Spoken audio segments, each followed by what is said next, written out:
জীৱিকা সখী বাইদেউসকলে কিমান পাব?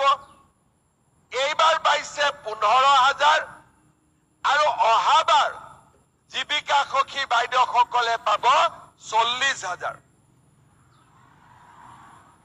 এই 40,000-ৰ 20,000 বেংকৰ লোন হ'ব, 20,000 আমি দিম আৰু 1 টকাৰো সুদ আপোনালোকে দিব নালাগে।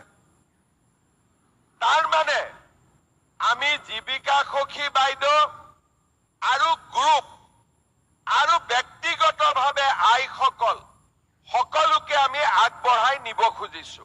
কিন্তু আমাৰ জীৱিকা সখী, বেংক সখী, পশু সখী, আমাৰ বাইদেউসকল হল সমাজৰ এটা আদৰ্শ।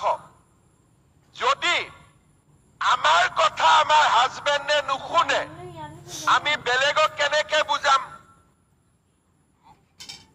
বাইদেউসকল হল সমাজৰ এটা আদৰ্শ।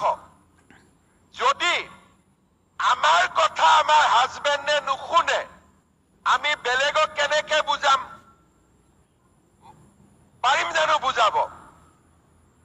সেইকাৰণে মই বিচাৰো যে হিন্দু হওক, মুছলমান হওক, আমাৰ জীৱিকা সখী বাইদেউসকল ঘৰতো মূলা গাভৰু হ'ব লাগে।